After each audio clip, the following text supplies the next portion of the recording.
Yo, what is going on, everyone? My name is Nick, or the Notorious Fantasy, and in today's video, we're going to be going in depth into my week number 6 top 36 running back rankings and tiers for the 2023 fantasy football season. But before we could get into things, I would like to ask that if you guys are new to the channel and you do end up enjoying today's video, that you please make sure to hit that subscribe button down below. And while you're down there, whether you are new to the channel or not, please make sure to leave a like on today's video. It would help me out a ton if you want to check out my Patreon, where I post my weekly rankings, as well as give an answer to any of the questions you guys may have. It is linked in the video description for $7.50 a month. So without further ado, let's get into my top 36 week number 6.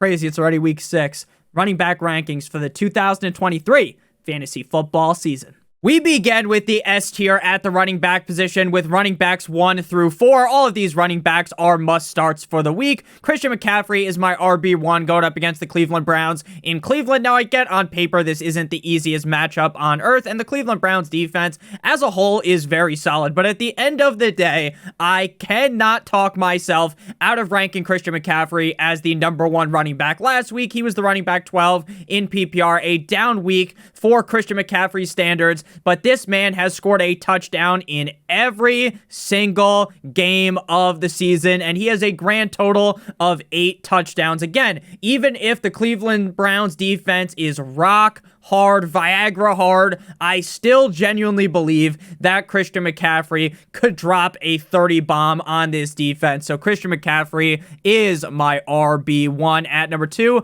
we got Austin Eckler of the LA Chargers going up against the Dallas Cowboys at home in LA. Now, Austin Eckler has stated himself that he is 99% sure that he will play in week number 6. Now, obviously, there is still that 1% chance that he's out, but ultimately, he has missed a ton of games. He was out week 2, 3, 4, and then the bye week, so he's missed 4 weeks of the season, technically 3 games. For the Chargers, I think he will be back here. The Cowboys defense pretty tough against the pass, but up against the run, I definitely think Austin Eckler could get his thing wet in this matchup. He was the RB2 in week 1 up against my Dolphins defense. Eckler is still one of the best running backs in the NFL. We all know Justin Herbert, the pervert, loves to dump the ball off his way. At number 3, we have Tony Pollard of the Dallas Cowboys going up against the LA Chargers in LA. Now, for Tony Pollard, he has had 2 down games outside the top 24, running back 29 last week against the Niners and running back 26 against the New England Patriots. Now, both of these games were blowouts. It was just in opposite directions. Against the 49ers, they got bent over a table. Against the Patriots, their defense stood so tall that they didn't even really have to do much late in the game. I think this is going to be a much closer game. I don't really see this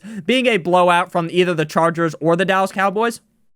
That makes me feel a lot more confident in Tony Pollard. And again, I think this is a strong bounce back week for him. He could easily be a top 3, maybe even the RB1 this week against that Chargers defense. At number 4, we got Bijan Robinson of the Atlanta Falcons going up against a soft as baby shit Commanders defense. Last week, a bit of a down game for Bijan, running back 22. We did ultimately see Tyler Algier did get more carries than him, but I think Arthur Smith is going to get back in the lab and realize, hey, I'm a fucking idiot. I need to give the ball back to Bijan, currently the running back 7 on the season. Again, there are so many good things to say about Bijan. We already know we're starting Bijan. We already know how good he is. Next up, we move to the A tier at the running back position. While this is a wider tier, all of these guys are must starts as well. Raheem, the Dream Mostert going up against the Carolina Panthers at home in Miami. In my opinion, this is a 5-star matchup like it's fucking Grand Theft Auto 5, baby. I love Mostert against the Panthers defense. Devin Achane is going to be missing this game. I know Jeff Wilson might be playing here, but I think it is going to be Raheem Mostert season all game long here. This Panthers defense just cannot keep up with the speed of Raheem Mostert, and it wouldn't surprise me if he scored 2 or 3 touchdowns in this spot. Next up, we move to David Montgomery of the Detroit Lions going up against the Tampa Bay Buccaneers in Tampa Bay. Now, David Montgomery has been a top 5 running back in back-to-back weeks, and Dan Campbell even came out today and basically implied that Gibbs is just a luxury piece on this offense.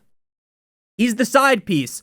David Montgomery is the main bitch, and David Montgomery has been bitching out these defenses. He scored a touchdown in every single game, just like his name was Christian McCaffrey. 3 touchdowns in week 4, 1 touchdown last week up against the Panthers, over 100 yards in 2 straight games, and he's also been getting a lot more targets than I thought he would. Gibbs may play, may not play. This guy is a stone cold lock, even up against a Bucs defense I think is a little bit tougher, to be a top 10 back. Next up, we move to the RB7, Travis Etienne of the Jacksonville Jaguars going up against the Indianapolis Colts. Now, Travis Etienne said himself this week that after that domination in London, where he was the RB1 against the Bills, hanging 36 points on their head top, he played against himself in fantasy, which is always hilarious to think that these guys play fantasy football in the NFL. And then obviously one of their friends is just going to take them number 1 overall. Then you have to play against yourself, which must be tough. Ultimately, I don't think he's going to have all that explosive of a performance this week, finishing as the RB1, but very plausible he finishes inside the top 8. Like I said, currently my RB number 7. He has been very consistent all season long, even when the Jags were kind of topsy-turvy, losing games that they shouldn't have lost and needing to shake off a bit of that dust that was on him. Travis Etienne was still going balls deep in defenses, so I like Etienne a ton. Up against the Colts at number 8, we have Alvin Kamara of the New Orleans Saints going up against the Houston Texans in Houston. Top 9 running back in both games ever since returning from being locked up, suspended by Roger Goodell. Last week looked really good up against the Patriots, scoring his first touchdown of the year. Now, the Texans defense as a whole is pretty good, but up against the run, they're a little bit soft, they're a little bit fugazi, and I think Alvin Kamara is going to see a lot of opportunity to touch the rock in this game. Also, Derek Carr is definitely still banged up, so I think there's going to be a lot of check down opportunities for Alvin Kamara. Again, up against the Texans defense that is not great up against the run. At number 9, we have Josh Jacobs of the Las Vegas Raiders, and JJ the fucking jet plane going up against the Patriots. Now, I know it was a slow start. It wasn't a chugga chugga choo choo chugga choo choo right instantly. It was like a chugga chugga chugga like 5,000 times. And then the choo-choo, right? RB6 last week, RB3 the week prior. I know entering into the season, the Patriots were a defense that would send shivers down your spine like a spooky, scary skeleton. But what I'll tell you right now is the Patriots defense doesn't scare me one bit. I know that Jimmy Garoppolo might end up throwing some stupid-ass pick in this game, but ultimately, Josh Jacobs has been on a tear. He's been seeing a lot of targets, 5, 11, 5, and 6 over the last 4 games, has a touchdown in back-to-back weeks, and I think he finds his way into the end zone yet again in week number 6 to close out the A tier. Kenneth Walker III of the Seahawks obviously had a bye last week. Prior to that, a top 14 running back in 3 straight games. Now, it does appear that they try to use Zach Charbonnet every once in a while, but Zach Charbonnet hasn't really been stealing away the targets that I thought he would. Now, it's not like Kenneth Walker is Alvin Kamara or Christian McCaffrey out there with the upside to catch 10 passes every single week, but he could get 2 to 3 receptions every single game, and that is just brownie points for Kenneth Walker. The matchup up against the Bengals defense has gotten better basically every week of the season. But James Conner was looking pretty good against them last week. Amari DiMarcado, the Italian stallion, looked good against them as well. So I think Kenneth Walker should be just fine. A pretty safe bet to be a top 10 back this week. Now we move into the B tier. Again, all guys that I'm still confident in. They are just a little bit of a step down from the players in the A tier. DeAndre Swift of the Philadelphia Eagles going up against the New York Jumbo Jets in Gotham. Running back 10 last week, 12 the week prior. Now, the most frustrating thing about having DeAndre Swift on your fantasy team is that the touchdowns just won't be there all that often. He has 2 touchdowns on the year, even though with how hard he's been running and how well he's been running, as well as catching passes out of the backfield, you'd probably think he scored 5 touchdowns in the 4 games where he was actually given an opportunity. But once they get to the goal line, you already know what time it is. It's going to be the brotherly shove, the tush push, which is just going to send you into insanity, Far Cry 3 style. But ultimately, at the end of the day, even though the touchdowns are hard to come by for DeAndre Swift, same shit was happening in Detroit, but instead of Jamal Williams, now it's Jalen Hurts.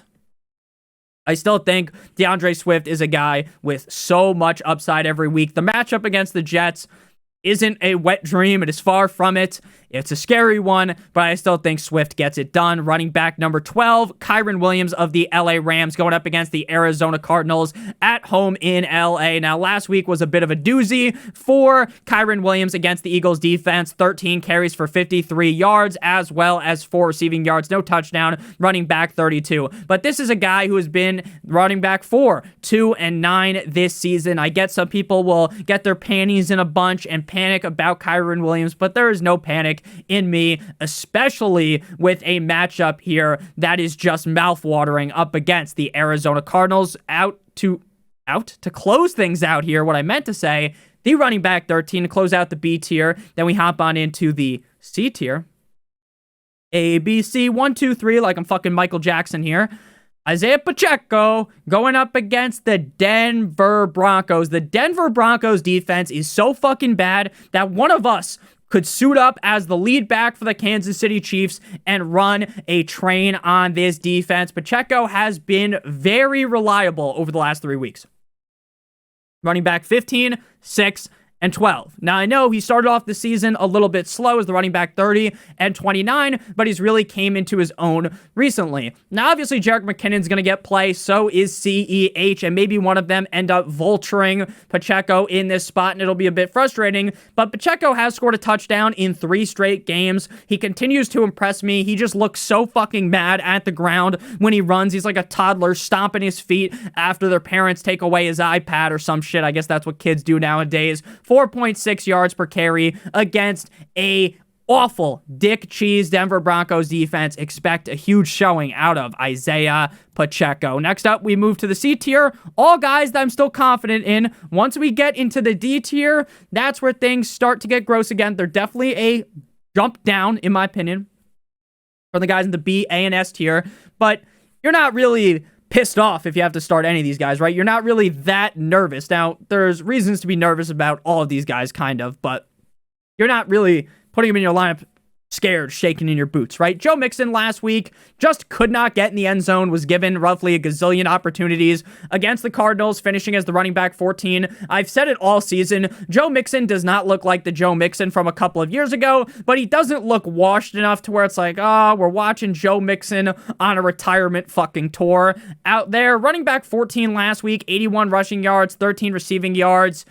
The only thing that Mixon needs to be a top 12 back is just score a touchdown in this game. I am not frightened in any means by the Seattle Seahawks defense. The bigger question here is, can the O-line kind of wake up and let Mixon get some room to get into the end zone on the goal line, as well as the fact that we need to make sure, at least for Joe Mixon's sake, that Joe Burrow is actually back, and that wasn't just a fugazi game against the Cardinals. At number 15, we got Breece Hall of the New York Jumbo Jets going up against the Philadelphia Eagles at home in New York. Like I said, the Denver Broncos defense is so bad. Running back 3 last week for Breece Hall, over 170 yards, 17 receiving yards, and a touchdown. This week seems like a game to come back down to earth, right? Now, I'm not saying that he's going to end up being a bust, right? He's my running back 15. But when you go that crazy, you go nuclear, you go fucking behemoth sicko mode on the goddamn defense, I don't think that's going to happen against the Eagles. Now, the Eagles have been a bit underwhelming, both offensively and defensively this season, in my opinion, especially defensively,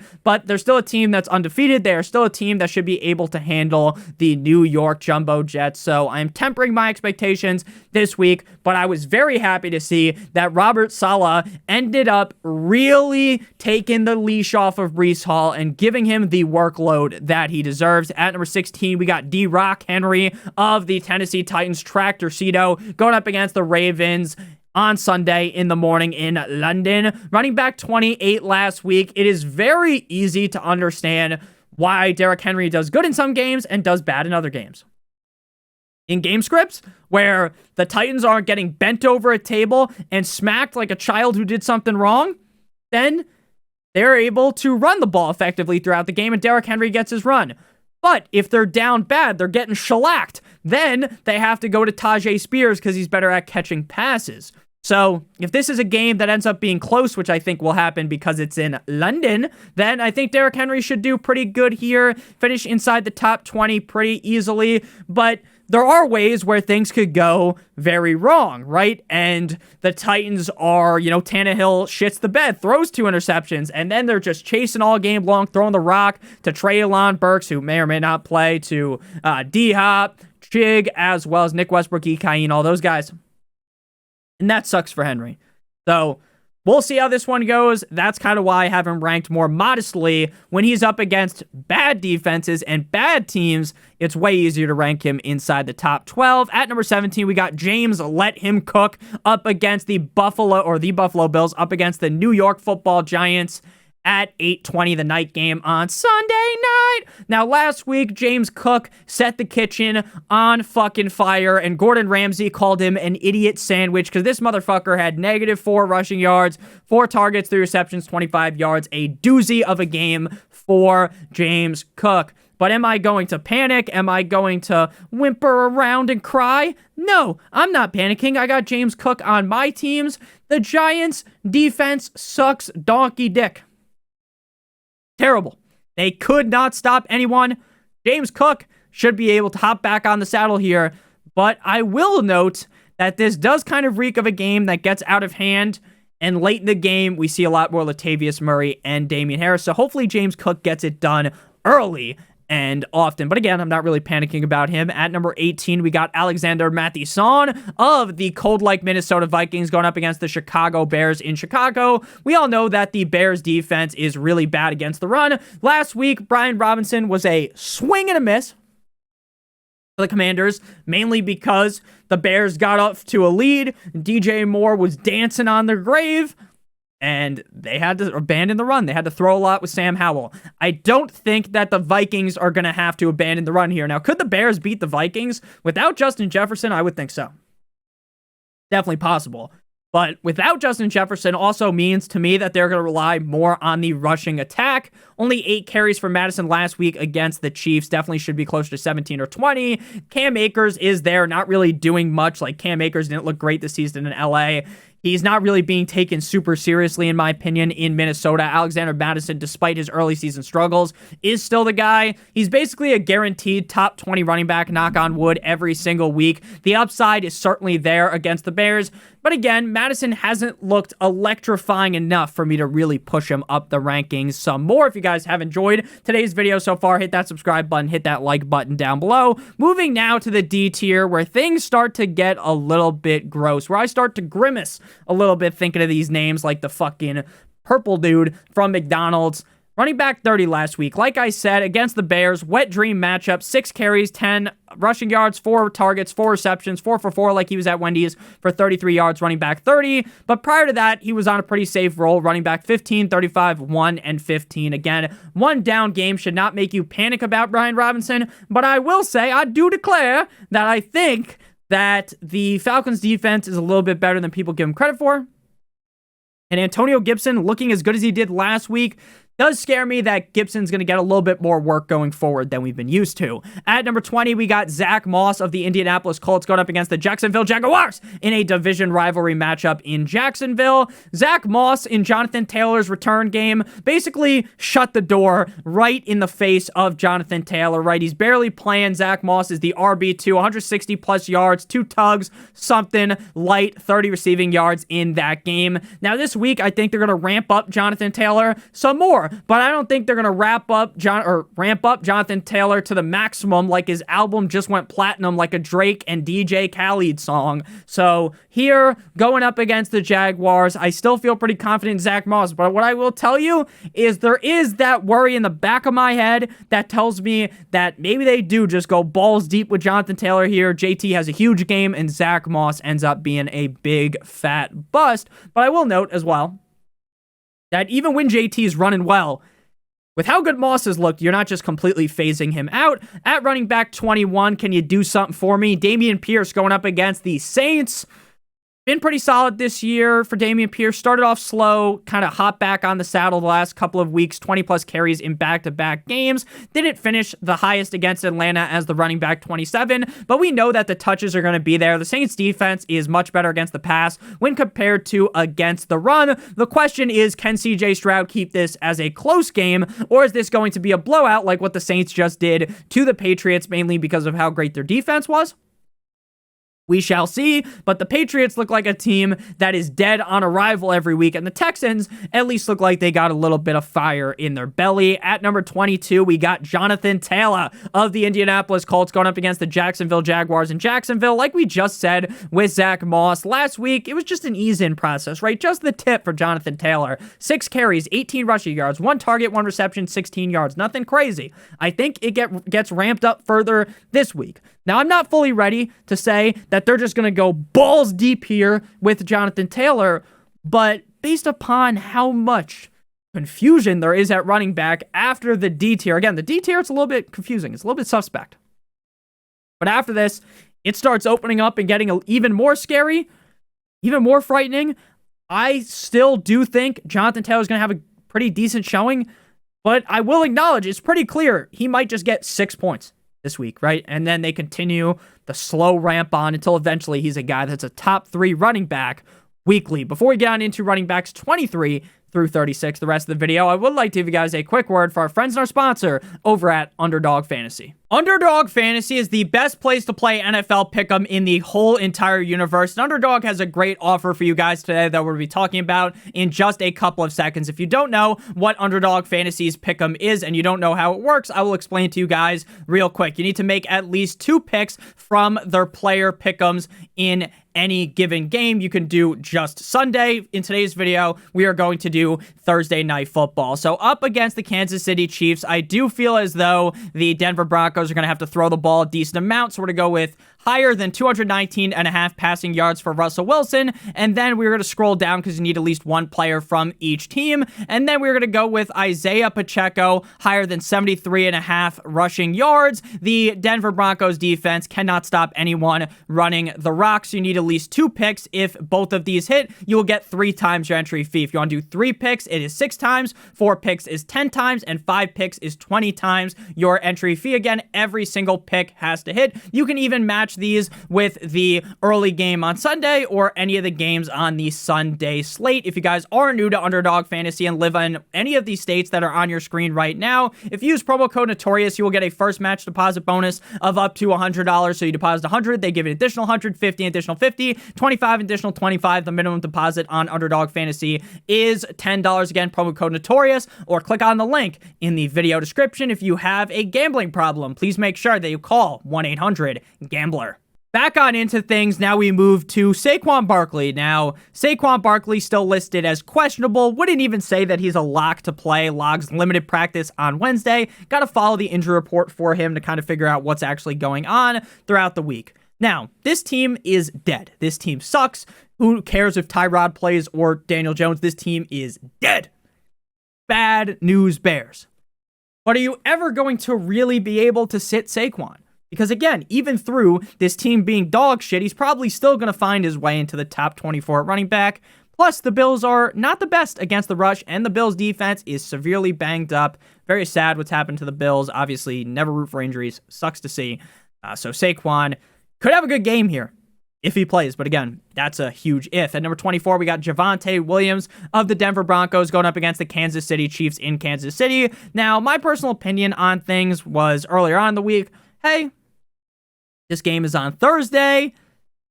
I don't think Javonte is going to come back because, you know, it's a quick turnaround. I don't think he's going to play, but now it appears that he's good to go for week 6 with that quad injury.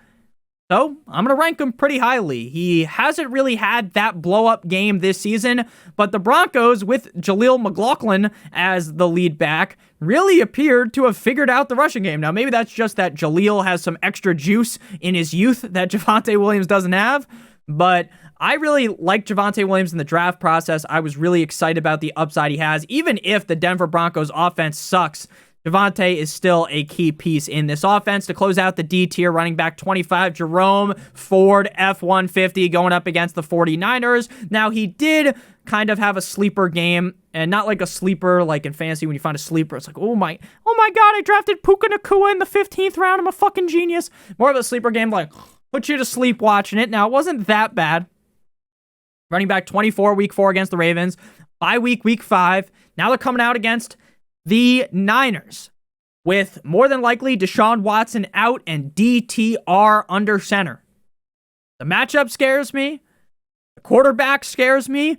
But what I will tell you is this Jerome Ford motherfucker just continues to find a way into the end zone or just into fantasy relevance. Again, this is going to be probably his worst game where he's actually given carries. I really do think so. But again, he has just proven me wrong so many times in a row that at some point, I got to just accept that he's really much better than I thought. Moving now to the E tier, running backs 26, the Italian stallion, Imari Di Mercado. Now, I don't know if he's actually Italian, but I love saying this man's name. Running back 18 last week after James Conner got hurt. Now, it is still very up in the air who the running back 1 is going to be. Right now, Di Mercado is listed as the RB2, and Keontae Ingram is the RB1. And it's going to be interesting to see how both of them are utilized this week. Do we see Di Mercado kind of get put in the cuck chair by Keontae Ingram, who I don't think is very good? Or is Di Mercado as the running back 2 going to fucking fly past Ingram and become the guy? I would think so. Now, again, there's a reason why he's in the E tier, because he's listed as the RB2. So there is a lot of panic in my mind for him. The matchup against the Rams is pretty so-so. I think he has the juice. I do, to be good. I do. But there is reasons to be worried. At number 27, we got Rashad with 2A's White going up against the Lions. Lions defense scares the ever-living shit out of me. They are not a great matchup for running backs, and this is a defense that has gotten way better as the season has went along. Now, Rashad White has a pretty clear stranglehold over this backfield, like he's fucking Darth Vader, given the force choke, right? It's not like Sean Tucker the fucker is going to take over for Rashad White, but even with that said, to me, he's not very efficient. He's 3.3 yards per carry. He's going to get 3 to 4 targets a game, get you 30 receiving yards. Against the Lions, I don't think that's going to be enough for him to be really good with 14 carries. I don't think he's going to rush for 100 yards, right? Now, when he gets better matchups coming forward like Atlanta, or that I think is a pretty decent matchup, or the Bills, or the Texans, then yeah, I start to feel real confident in Rashad White. But against the Lions, I'm pretty scared. At number 28, we got Miles Sanders, like I'm fucking Mike Tyson, going up against the Miami Dolphins in Miami Gardens. Now, Miles Sanders was not participating in Wednesday practice. Now, he's been dealing with a shoulder injury, was dealing with a groin injury. This motherfucker is dealing with every type of injury. I don't like him at all. I didn't like him in the fantasy football draft process. I haven't really liked him this season. But this is a get-right game, right? Even if your ankle hurts, your fucking toe hurts, my pussy hurts, like that Kevin Hart fucking video. Everything could hurt. And you're going to run good against the Dolphins because that defense sucks. And that's coming from a Dolphins fan. So, Miles Sanders, running back 28 again. I don't like him one bit, but this is where he's being ranked. Running back 29. Now, expert consensus rankings have Ramondre Stevenson as the running back 18. How many times can we be fooled by Ramondre Stevenson before people start to actually backtrack and realize, look, I was a Stevenson truther. I thought even when Zeke was there, Stevenson was the only piece of this offense that was any good last season. I thought it was Ramondre Stevens' season this year, even with Zeke there. And he hasn't done shit over the last 3 weeks. Running back 51, 41, 32. This is a team that is dead in the water. This is a team that is just getting bent over the table weekly without the use of lube. This is a team that even against I almost said a porridge Raiders defense, like I'm a fucking, like that, what's that children's story? You know what I'm talking about? Drinking the porridge, right? A piss poor Raiders defense. They look good against the Packers. I'm scared. Shiver me timbers. Fuck this, man. I'm done with Ramondre Stevenson. Running back 29 feels lucky for him to be ranked this high, if I'm being honest with you. Moving now to running back 30 and 31, interchangeable here, talking about them together, Roschon Johnson and Donta Foreman. Roschon Johnson remains in the concussion protocol. Now, it's only Thursday. Video is being recorded Wednesday night. It's 11:12 p.m. Eastern Standard Time. I'm up all night to get lucky for you guys, you know? But what I will note is you need to pay attention to this shit. If he doesn't get out the concussion protocol on Friday, then Donta Foreman, in a great matchup against the Vikings, is going to move up. Now, I think if Roschon does get the go, he's going to be the lead back. Now, I know people are thinking, oh my God, Donta Foreman. Donta Foreman, I sounded like Carl from Jimmy Neutron, but Carl Wiese. But what I was saying, back to the main point here, put a bow on things. What I was saying is that Donta Foreman really isn't that good. There's a reason why he was a healthy scratch 4 fucking weeks in a row. There's a reason why. But if Donta Foreman's given the opportunity, then I think he is going to go hard in the paint in this one. Travis Homer, the other running back on the team, that guy's not very good. So if Johnson gets ruled out, we're going to move Foreman up to the top of the E tier. Moving now into the F tier, the fuck it tier, right? If you're in this tier at running back, especially with only 2 teams on bye, well, good luck, Charlie, as they would say on the Disney Channel. Running back 34 last week for Tyler Algier, running back 32 in my rankings. For some reason, Arthur Smith didn't take his pills in the morning, his meds, because he gave the ball to Tyler Algier more than Bijan Robinson. Algier, though, does have proven upside. We saw it week 1 as the running back 4. Great matchup against the Commanders. But again, do you really want to start Tyler Algier at number 33? Tajay Spears, who had an amazing performance last week against the Colts as the running back 9. But again, in London, do we really think that this game is going to get so out of hand? I don't think so. I don't think there's going to be a game where the Titans are just crawling back in, trying to use Tajay Spears over Derrick Henry. Now, is it possible? 100%. But again, these London games always end up being close. At number 34, we got Gus Bus Edwards of the Ravens going up against the Tennessee Titans in Tennessee. I will note that I have thought about where to rank Jeff Wilson. I don't know how healthy he really is. I think Jeff Wilson could easily outscore all of these guys, as well as the guys that are in the E tier. But what I will tell you is this feels like Mostert is really going to be the guy this week. And then after Jeff Wilson gets his kind of wits about this week, then against I believe the Eagles in prime time next week, should be a fun one. That's when they're going to roll out the red carpet and we see a lot more Jeff Wilson. So that's just how I feel about this situation. There's going to be people in the comments, Nick, why do you not have Jeff Wilson ranked? Well, it's also because this video is being recorded on Wednesday. And my rankings change. If you check out the Patreon, the rankings update all the way until Sunday. So if you want the updated rankings, make sure you check out the Patreon, and I'll talk about it on Sunday as well. Now, Gus Edwards did end up getting cucked last week by Justice Hill. Justice Hill was the guy that ended up finding pay dirt in that game. He's ranked as my running back number 37. He was the running back 21 last week against the Steelers. Don't really project him to score this week. I think it's more likely that Gus Bus does it. The Ravens were a disaster last week. I think they play a bit better in this game. But again, there's really not much upside for Gus since he doesn't really catch passes. At number 35, we got Jaleel McLaughlin of the Broncos going up against the Chiefs in Kansas City. Back-to-back weeks as a top 10 back, which to me tells me that even if Javonte is back, which he is, McLaughlin still has a role in this offense. But his upside is now severely limited, right? He's going to need to take those 7 carries he's given to the fucking crib if he wants to be a startable back. At number 35, or number 36, sorry, we got Chuba Hubbard of the Panthers going up against the Dolphins in Miami. If Miles Sanders does not play, I'm moving Chuba Hubbard up to where Miles Sanders is at. I love this matchup against the Dolphins. But again, if Sanders plays, we're never really going to get that peak game out of Chuba Hubbard. Thank you guys all so much for watching. If you did end up enjoying, make sure to hit that subscribe button down below as well as hitting that like button. It would help me out a ton. If you want to follow me on Twitter or X, please do so at NotoriousFantasy. Again, if you want to check out the Patreon, $7.50 linked in the video description. Make sure to check out one of the videos that's on your screen right now. I love you guys all so much. Again, thank you guys for 29,000 subscribers. You guys mean the world to me. Without you guys, none of this shit is possible. Without you guys, the whole ship sinks. Thank you guys for everything. Have a great one, as always. Good boy.